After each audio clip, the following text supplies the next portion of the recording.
requesting histories, legends and mythos of the Native Americans. Some months ago Anon said that he should wait until snow had settled to tell the stories to not anger the spirits. If this Anon read this, please write your stories, and all other native Anons are welcome too. I'm not native per se, but us Quebecois had lots of links and relations with our native allies to a point where even our legends and traditions mingled. I'll post of a bit of them to help your thread along maybe. The first one I really love. It's a twist on the wild hunt called the Chasse Gallery. We'll put pic related. It's a cursed canoe that one can barter for with the devil. It can fly through the sky and will fall if you say the name of God in vain, swear and curse words. It will plummet and you'll die if it touches the top of a church bell tower, and you and your mates will lose your souls to the devil if you do not bring it back before midnight. Another interesting one. Werewolves were a common thing here, and settlers often talked about them to the natives, to which the tales of the Wendigo would often also pop out. The Wendigo being a cursed being that ate human flesh in the boreal forest and was cursed to become a ghoulish deer-like being, often shown non-deer-like in original tales. The werewolf being here a sinner that did such horrible sins that it was cursed by the devil to take an animal form with murderous intents, often tied to Wendigo in term of shared mythos. Hopefully you don't mind this. I'll tell a couple stories, I suppose. Obviously, Native American mythos is pretty diverse. My own tribe's legends are pretty non-existent for a few reasons, so these stories will be from varying tribes. This is the Cree legend of the Pakik, a skeleton monster. A Pakik is made when a person dies of starvation, or when cursed for their wrongdoing in life. This creature looks like, well, an animated human skeleton. Unlike most skeleton monsters in Native American lore, yes, there are more. Pakik may actually be benevolent at times, healing the sick or blessing a future hunt, but only if you give him an offering of his favorite food, animal bladder filled with melted fat. The Pakik is known for giving off a bone-chilling cackle, which announces his presence to all nearby. One Cree story about Pakik is as follows. After a long and successful day of hunting beaver, a man and his friend made camp in a clearing and quickly fell asleep. In the middle of the night, one of the hunters awoke, noting a feeling of displeasure in the air. He turned around to see a Pakik sitting next to the campfire in an obviously irritated position. The hunter described the Pakik as being made of bone and some skin, with a single thick strand of hair on the top of his head. The hunter awoke his companion, and they attempted to figure out how to soothe this obviously annoyed creature.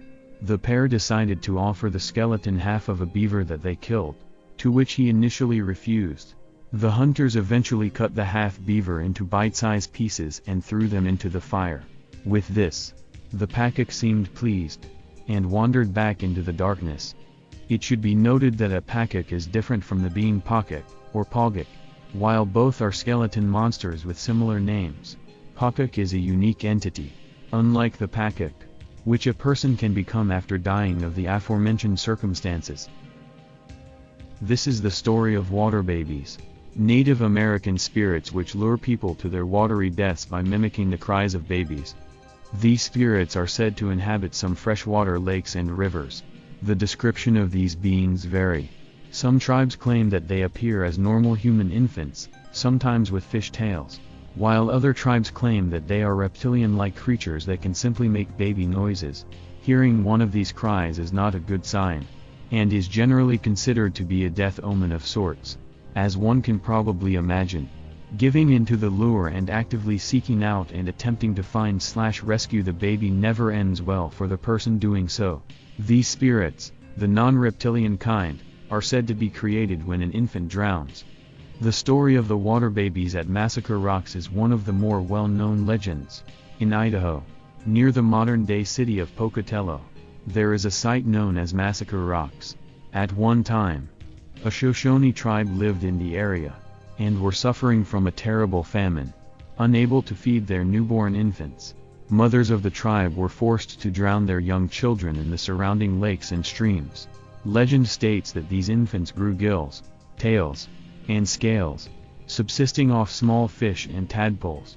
To this day, they are said to live in the area, around Fort Hall Reservation. attempting to lure in and drown unsuspecting humans. I should mention that many Western Native American tribes happen to share this legend. Might do more stories on and off throughout today/tonight/tomorrow if there is any interest. One more story for tonight since I have time. This is the legend of the horned serpent. The horned serpent is one of the most prominent and important mythological figures in Native American culture. This is mostly among many different Eastern American and some Canadian tribes. These tribes don't regard this creature as animal, but rather revere it as a sort of mythological spirit, sometimes even a god. The serpent is described as living in freshwater lakes and rivers, typically appearing as a massive serpent with horns and long teeth. Horned serpents are described as, among other things, being able to shapeshift, control the weather, hypnotize people, and turn invisible.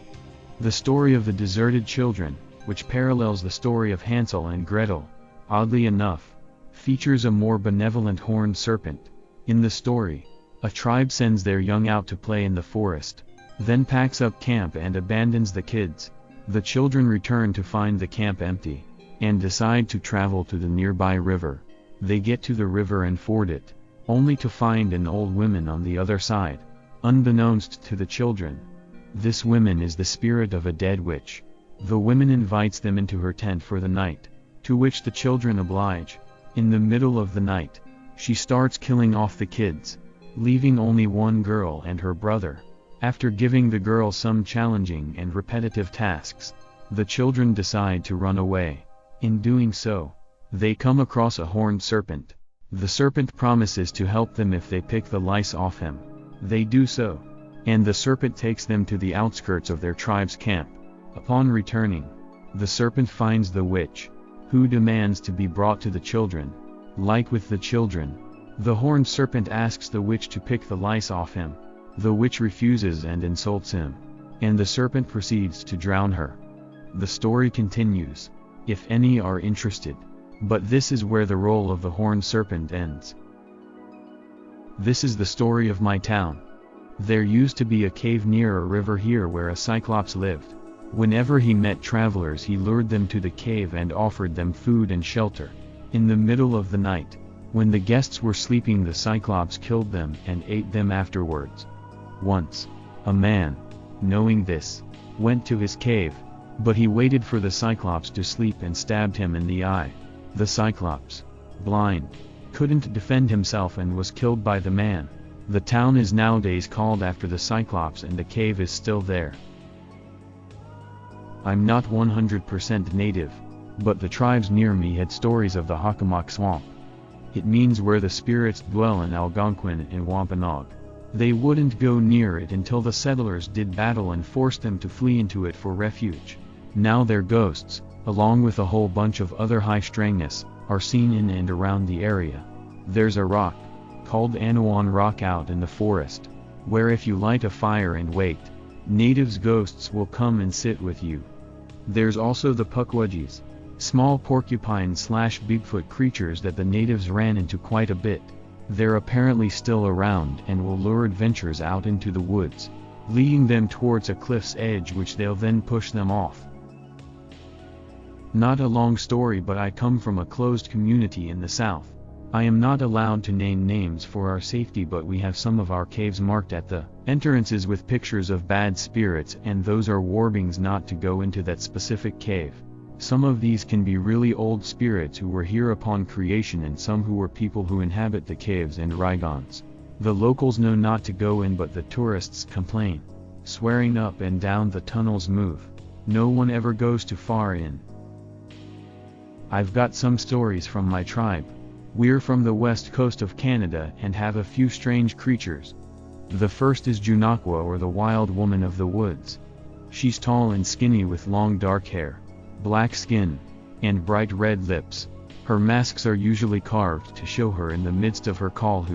She is a giant and an ogress that preys upon children, snatching them in her basket and bringing them home to her lair in the mountains to feed herself and her children. She prefers to hunt at night and when it's especially foggy. If you can capture one of her children, it is said that she will grant you wealth in exchange for it, as she is known to hoard things like a magpie.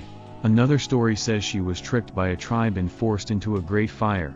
The ashes that rose out from it became mosquitoes. Another one is Bakwas, or the wild man of the woods. He is a dead thing that lives in the woods in an invisible house where all the spirits of the drowned are said to gather. He enjoys tricking people who end up lost in the woods, offering them food and drink that will bring you over into the realm of the dead. He's often thought of as a consort of Junakwa and father of her children. Last one is Baxbaxwalanaxiwe, or cannibal at the north end of the world, or he who first ate man at the mouth of the river. He is attended by a number of equally vile creatures. His wife Kominaga, wearing red and white cedar bark, and his slave King Kalalala, bring him his human meals.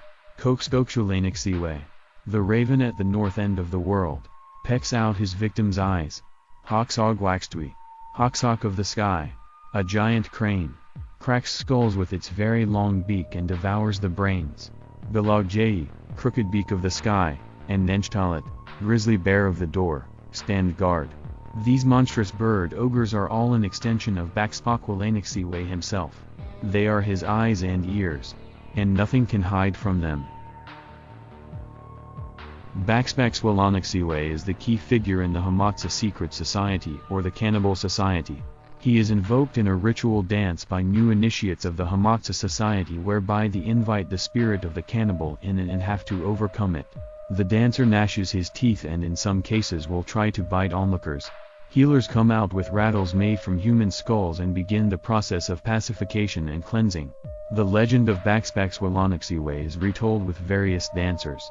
Human flesh was said to be consumed during the ceremony by the one possessed, though he was forced to vomit it up afterward with seawater.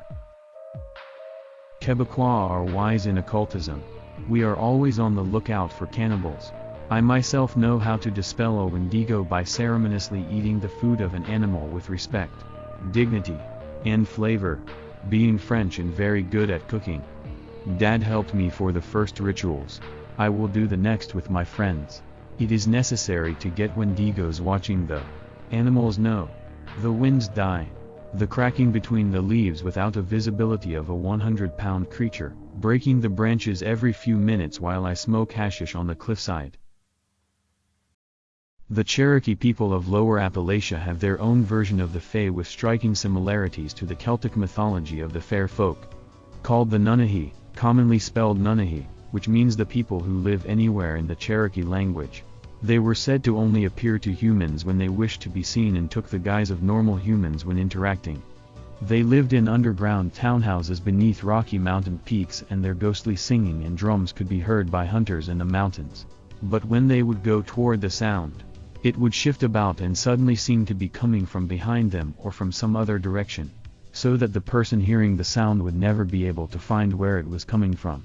The Nunahi were very friendly to the Cherokee and often helped lost wanderers, especially during the winter. The Nunahi would take the person into their warm townhouses until the person was rested and ready to return home, if the person chose to do so. A well-known story tells about a man named Yahuwah, who had become separated from a hunting party. His friends searched for him for a long time but eventually gave up and returned to their village, grieving for Yahuwah, whom they believed was dead. The Nunahi found Yahuwah and brought him back to their townhouse to live with them. Yahuwah became immortal and lived with the Nunahi for a long time until he began to miss his friends and family. One night Yahuwah went back to his village to see his friends and family, and he told them what had happened. When they asked Yahuwah to eat dinner with them, he said he could not, for he had eaten the food of the Nunahi and could never again eat human food. He told them he had only come back to visit and that he would soon be returning to the Nunahi. His friends and family begged him to stay, but he refused, telling them he could not choose death with his own people over immortality with the Nunahi. The Nunahi often warned the Cherokee of impending danger and protected them in times of need. One of the most well-known stories about the Nunahi tells how they helped the Cherokee before the removal in 1838, when the Cherokee were forced to leave their homeland and resettle in Oklahoma. According to the story, the Nunahi came to a Cherokee village and told the people to pack up their belongings and to be prepared to leave in 7 days to come live with the Nunahi.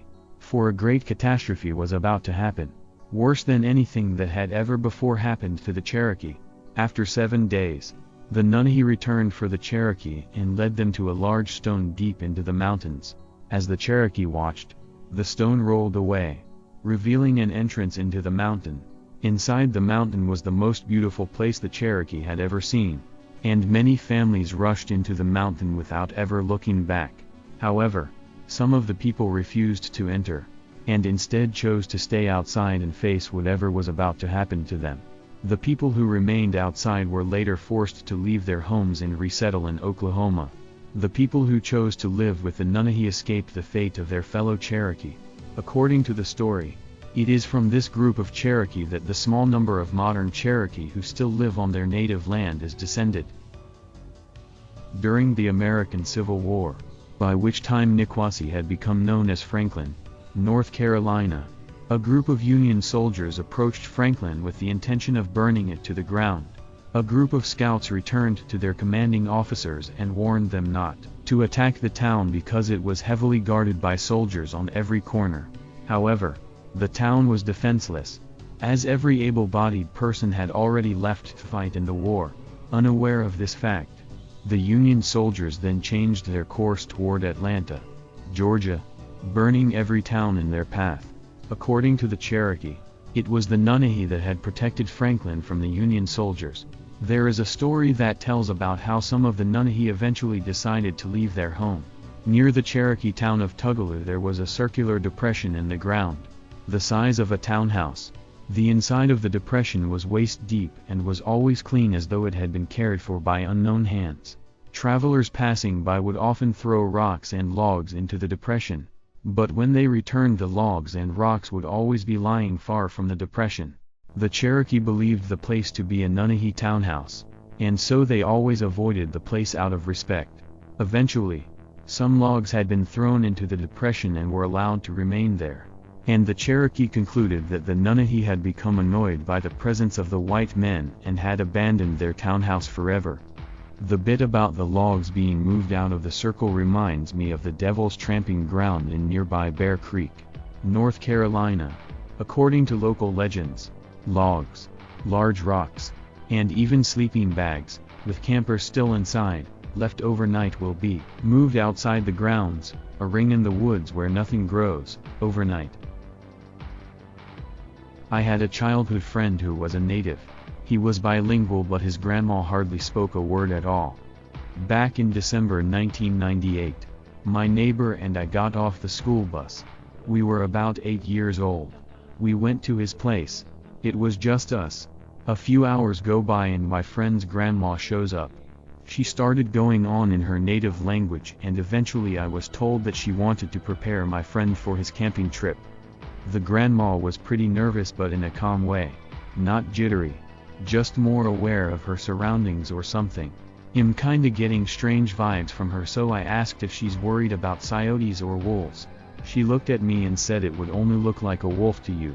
I didn't know she was referring to a skinwalker. She never gave it a name. She turned back to my friend and he translated the story from his grandmother.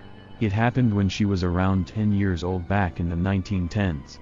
One night she goes out to a single-room cabin in the woods with her mom and grandma. They were staying overnight so they could meet up with her father the next day. They walk into the cabin around 6 p.m. as the sun was setting. She puts her bag down near a side window. As she does, a white owl catches her eye through the window. It instantly terrified her but she didn't know why. Her mother noticed what she was looking at. The grandmother told the mom to not break eye contact with it but to cover the child's eyes. The grandma then put a circle around their bed of some powder. Medicine men had a powder to keep these things back and to counter some kind of magic from these beings. She sat all night in her mom's arms. Her mom watched the owl all night. She heard strange noises all night. When morning came, the owl flew away. The grandmother drove on while her mom slept. She said that night the creature marked her. She then gave my friend a bag of powder. If he used it, but I would have. I've already bumped this thread, but I actually read a weird story in a book, and I was wondering if any native Annans might be able to verify or share their thoughts on it. It's from Charles Langley's book Meeting the Medicine Men, in which an Englishman goes and lives with some dying healers. I'll share a shortened version of the story here. Two men are giving a chanter, a special kind of medicine man, a ride to a neighboring city. The road is long and in the middle of nowhere, and along the way they are terrorized by a strange car. It appears as if from out of nowhere and disappears just as suddenly, but before the car abruptly vanishes, it almost causes them to crash into an 18-wheeler. The men pull over, shocked by what has just occurred, and the chanter tells them that Death drives a strange car and that they had just encountered him on the road. He explained, "There is a spiral road that leads to the land of the dead, and Death drives along it every day in his car." One of the men asked, "Where is this road?" And the chanter replied, "Everywhere. No matter who you are, what you are, or where you are, the spiral road is there for you. One day it will open for you and you will walk to the center of the spiral where all must go, or, sometimes, Death will take you in his car." One of the drivers was a man practicing to become a medicine man, and the chanter looked at him directly and said, "He came to visit you today because you had a vision last night." In fact, he had, but he hadn't told anyone about it. The chanter went on, "Death knows this and came to see who it is that Mother Peyote has recognized as one of her own. Mother Peyote is getting to know you and this alarms Death. He knows the medicine will protect you, guide you, and help you. He is suspicious of another power entering your life. He fears the medicine will weaken his hold over you, and so he came to look you over for himself.